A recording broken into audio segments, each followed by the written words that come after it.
Ô amiga, já que essa prova do moto vai ser sobre os sujeitos processuais, vamos começar pelos auxiliares, né? Sim, até porque cada um tem seu papel fundamental no andamento do processo. O magistrado ele não funciona atuando sozinho. Não, então conhecimento específico, né? Tipo, por isso os auxiliares de justiça são concursados. E agora tu viu que não existe mais as profissões de escrevente, intérprete, Sim, eles depositário. unificaram, não foi? Agora são apenas os analistas e os oficiais de justiça que auxiliam o juiz no andamento do processo, fazendo diligências fora da sede do juiz, ou análise documental. Não, bem que eu li sobre isso, mas é melhor a gente fazer perguntas, né? Porque já chega a prova e eu monto uma enfia. Eu começo perguntando. Tá. Bom, os órgãos auxiliares, eles podem ser eventuais e permanentes, certo? Fale um pouco sobre cada um. Essas questões fossem assim era bom, né? Mas os órgãos auxiliares permanentes, eles são efetuam todos os processos em trânsito pelo juízo. E os eventuais, eu já deixei meio explicado, eles intervêm somente em alguns processos que precisam ali de uma realização de uma tarefa especial, tipo um intérprete ou um perito, coisa desse tipo. Os permanentes são os oficiais de justiça, o escrivão. Isso, amiga, agora deixa eu te perguntar. Quais seriam as funções do escrivão? Calma, deixa eu pensar. Eles fazem bastante coisa, afinal eles são os auxiliares do juízo, né? Ele fica encarregado por chefiar o cartório, documentar os autos processuais, redigir ofícios, mandados e cartas precatórias, e guardar os autos e mais umas coisinhas. Agora, outra pergunta pra você. Sobre os oficiais, por que eles têm fé pública? Tá, calma. Essa é meio simples. As jurisprudências, elas entendem que eles têm fé pública e aí é porque eles são incumbidos de cumprimento do magistrado. Então fica uma decisão meio lógica e tipo, bem funcional, considerando que eles procedem às intimações, citações, prisões, busca e apreensões, avaliações, é muita coisa. Sim. E em relação aos peritos e intérpretes, está sabendo alguma coisa? Rapaz, olha, os peritos eu até sei, agora os intérpretes eu não sei nada, não vi ainda nada. Mas vê só, os peritos, eles são chamados nos casos em que, tipo, a solução da questão, de fato, precisa de, tipo, conhecimento técnico, científico ou artístico profissional. Tipo um retrato falado, sabe? E aí o juiz vai precisar de um profissional qualificado. E o perito, nosso querido perito. Sim. Eu ouvi falar que o perito ele é obrigado a aceitar o encargo só com a nomeação do juiz, certo? Menina, sim, tem um negócio chamado munus, acho que é assim que fala. E, tipo, isso faz nascer alguns deveres, tipo, acudir à intimação ou chamado da autoridade, comparecer no dia e local designado para o exame, e apresentar o laudo ou concorrer para que a perícia seja feita no prazo estabelecido. E o perito que recusar sem justa causa o encargo ou deixar de obedecer os deveres legais vai incorrer em multa, e isso está no Código de Processo Penal, no artigo 277. E no caso do não comparecimento injustificado, ele pode ainda ser conduzido coercitivamente. Agora, os intérpretes, eu não tô sabendo. Tu vai ter que dar uma olhada na doutrina, porque, assim, não tô sabendo de nada. Olha, de acordo com o artigo 281 do Código de Processo Penal, os intérpretes eles são equiparados aos peritos e eles são auxiliares eventuais. Então, a eles são atribuídos uma tarefa de verter a língua portuguesa em declarações de testemunhas que não reconhecem a língua nativa e os deficientes sensoriais, que não podem se manifestar por escrito. Então, até que é bem tranquilo. Será que vai dar bom? Amiga, olha, a gente basicamente viu tudo, tipo, intérprete, perito, dos auxiliares. Então, acho que a gente vai estar afiada nessa prova. Agora, olha esse vídeo. Fala galera, tudo bom? Bom dia. Meu nome é Fernando Antônio, sou juiz de direito. Estou convidando aqui vocês para participarem da palestra que vai haver amanhã, às 9 horas da noite, tá? Eu, Dr. Matheus, vamos responder todas as perguntas para vos informar como que é ser um juiz. Vai ser algo magnífico que a gente vai fazer aqui, tá bom? Aguardo todos vocês. Que massa, amiga. Vamos assistir. Vamos. Liga aí, TV.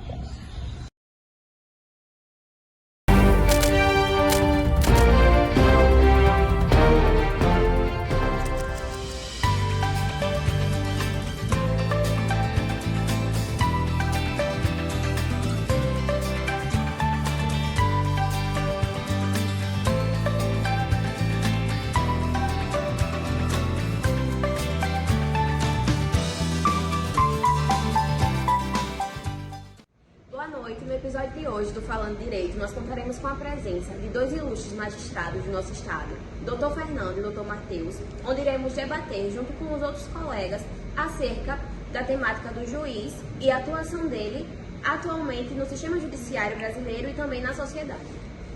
Fala pessoal, tudo bom? Boa noite, meu nome é Fernando. Hoje exerço a função de magistrado, tá?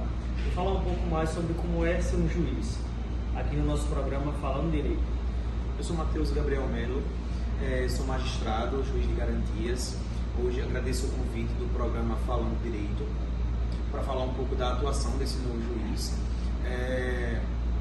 que atua junto do jurídico, que atua numa fase anterior à parte da percepção do processo.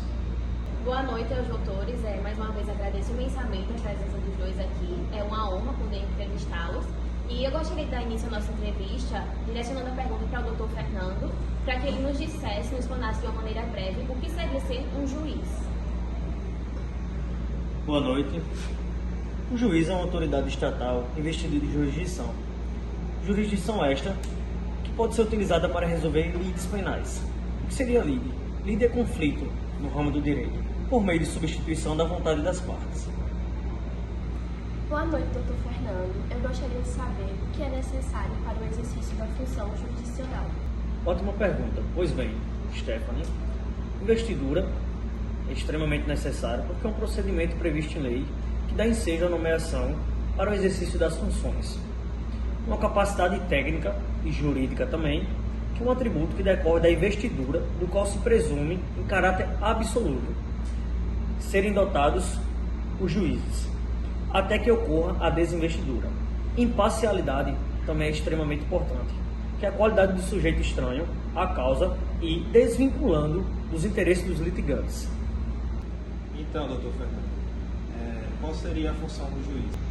Respondendo a mais uma pergunta, a função de um juiz é prover a regularidade dos atos e manter a ordem no curso dos respectivos atos, podendo também se utilizar da ordem pública. Pois então, doutor Fernando, mais uma pergunta para o senhor. O que seria um juiz competente? Vamos lá, respondendo à pergunta do João. O que seria um juiz competente? O juiz competente nada mais é do que uma pessoa que está apta para exercer suas funções jurisdicionais estabelecidas em lei e também em determinado processo. Dando prosseguimento à nossa entrevista, eu gostaria de direcionar minha pergunta também ao doutor Fernando e saber qual a opinião dele quanto a essas causas de impedimento e suspeição e do que se trata e de que forma elas afetariam o processo. Respondendo a mais uma pergunta. Os impedimentos são os motivos previstos em lei que impedem o juiz de exercer determinado caso, pois lhe tiram a imparcialidade objetiva. Os impedimentos e suspeição acontecem quando existe interesse particular do juiz, ou seja, retirando a imparcialidade, ele não pode mais exercer aquilo. Finalizando o rol de perguntas para o doutor Fernando, eu gostaria de saber se existem garantias aos magistrados. Existem sim garantias. São chamadas as garantias funcionais. A primeira delas é a vitalicidade, ou seja, quando você exerce a função, quando você está investido da função de magistrado, você não vai perder, somente através de uma sentença penal condenatória transitada em julgado. A outra é um nomezinho até que algumas pessoas ficam com dificuldade de pronunciar, chamado de inamovibilidade. Ou seja, você não será transferido do posto que você estiver lotado, a não ser por sua vontade ou por interesse público. A outra será a irredutibilidade dos vencimentos, que tem por escopo, ou seja, por objetivo, assegurar a questão salarial de que o juiz não sofrerá perseguições de ordem financeira por parte dos seus superiores. Ou seja, são inúmeras as garantias funcionais que um juiz possui. Boa noite, doutor Matheus. Vamos dar início agora à nossa entrevista, certo? A primeira pergunta para o doutor Matheus, juiz de garantias, seria: o que é o juiz de garantias e como se dá a sua atuação? Sob uma visão ampla, o STF prosseguiu no dia 15 do mês de junho do atual ano o julgamento de 4 ADIs, de 4 ações diretas de inconstitucionalidade, onde abordou institutos trazidos do pacote anticrime. Um desses institutos foi justamente a ação do juiz de garantias, que teríamos um juiz de garantias. E de uma maneira ampla e mais concreta, podemos conceituar o juiz de garantias como o magistrado que vai atuar antes da persecução do processo. Ele iria estar atuando durante as demandas, aquilo que vem emanado, os pedidos que são requeridos pelo Ministério Público, que são requeridos pelo delegado, como, por exemplo, para fazer a quebra do sigilo bancário, a quebra do sigilo telefônico, como também decretar uma prisão preventiva e entre outras situações. Bom, agora nesse momento eu gostaria de direcionar minha pergunta para o Dr. Matheus e saber por que se deve ter um juiz de garantias e qual a importância desse magistrado dentro do processo. Uma ótima pergunta, entrevistadora Tainara. Então, sabemos que o próprio conhecimento, o senso comum em si, o conhecimento popular, ele afirma que a primeira impressão é aquela que fica.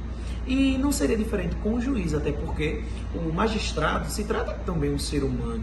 Então, o juiz de garantias, ele iria vir justamente para atuar nesse momento da fase investigatória, onde ele teria acesso a requerimentos, a demandas, como já mencionei, e aquilo ele teria acesso a informações que poderiam comprometer a sua imparcialidade, iria contaminar a sua imparcialidade. Então, ele já teria um preconceito, ele já teria um conhecimento pré-estabelecido daquilo que ele iria julgar. Então, aquilo que vai ser exposto de fato no contraditório, no momento da acusação, no momento da defesa, ele não iria formar suas ideias a partir dali, ele iria já ter o seu senso, as suas ideias, o seu conceito já formado daquilo que foi visto na investigação. Então, é necessário que se tenha um juiz para que aprecie aquela realidade que é materializada na acusação, no âmbito contraditório. Então, por isso que é necessário que se tenha esse juiz, que ele venha antes do juiz da instrução, justamente para não comprometer essa imparcialidade. Boa noite, Dr. Matheus. Eu gostaria de saber pelo que o juiz de garantias é responsável. O juiz de garantias, ele vai estar responsável justamente pelo controle da legalidade e principalmente pela fase investigatória. Ele terá sua atuação apenas no momento da investigação, como eu já mencionei, ele irá estar recebendo os requerimentos e estará atuando apenas até o momento do oferecimento da denúncia de fato. Porém, temos uma observação, né? Ele não vai tomar a função, vamos dizer assim, da Polícia Judiciária. A Polícia Judiciária continuará sendo o órgão, né? O instrumento de investigação, o órgão que estará, assim, durante o processo da investigação de fato. Então, magistrado, finalizando esse quadro de perguntas na entrevista de hoje, no episódio de hoje, eu gostaria de saber quais os argumentos divergentes ao juiz de garantias. Sim, respondendo a pergunta, sim. Existem argumentos que são contrários ao juiz de garantias. Um deles é sobre a ordem financeira, onde afirma que eventualmente haveria um gasto de 2,6 bilhões de reais para a implementação do juiz de garantias. E também outro argumento é uma suposta implantação de uma segunda instância dentro do primeiro grau. Porém, isso são argumentos equivocados, certo? Porque, como já dizia Auri, que eu bem lembrei dessa citação que ele falou, ele alega que ele diz que quem alega que o Estado não tem dinheiro para melhorar o desenvolvimento da justiça não tem a menor ideia do preço da justiça. Então, são argumentos equivocados e que não tem realmente como pilares estruturas de boas ideias realmente que sustentem esses argumentos. Finalizamos mais um episódio do Falando Direito.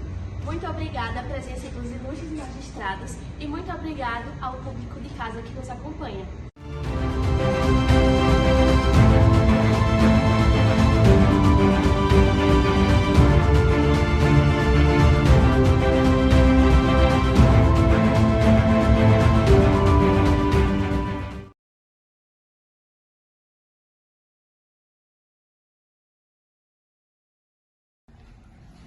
Interessante, né? Eu acho que eles sintetizaram bastante o conteúdo e vai ser muito importante. Não, e esse Dr. Matheus falando sobre juiz de garantias, tipo, muito bom, vai ajudar demais. Sim. Inclusive, no Mota, ele faz muita questão de concurso nas provas dele. Eu acho que era interessante a gente responder alguns. Sim. O que você acha? Eu acho muito bom. Não, então bora ver aqui.